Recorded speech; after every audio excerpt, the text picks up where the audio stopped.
I am Olivia Murray and I am a quality technician. Well, it breaks up into subsections.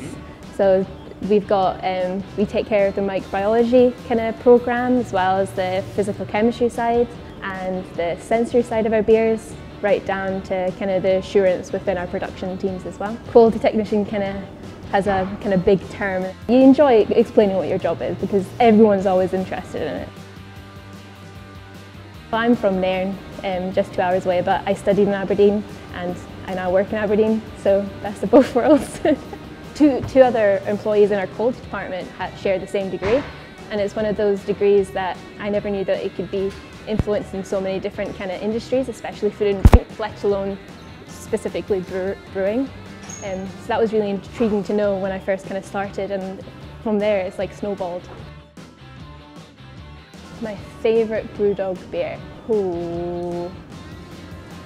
I would say a Mr. President, purely because I couldn't drink that much of it because of the alcohol content, but I just think the taste and the aroma especially is just bang on.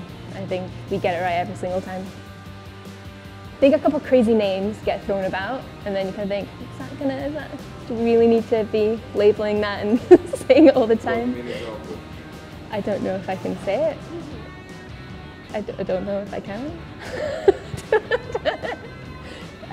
Sex toy Teletubby? I don't think that's a name.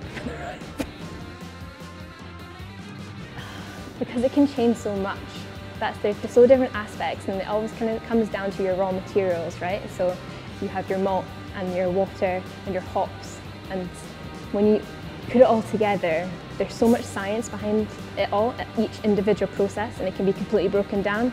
So especially in the quality department and using, say, the equipment we have in the lab, it's really, really interesting to be able to, you know, strip it right back and understand the fundamentals of how we make a good beer or how it even works. Well, today I started at 6 AM, so pushed through that early morning, had a coffee, and we basically put our sample plan together for the day, which ranges from collecting all our tanks currently in its fermentation stages, and we take a range of micro samples, ABV samples, kind of classic analytic checks along with our sensory checks, so big growlers, big tasting samples to hook them back up to the lab and to start our kind of sampling for the day, and then start setting up our analysis and just power through it and see where it gets us. And then I go home at 2.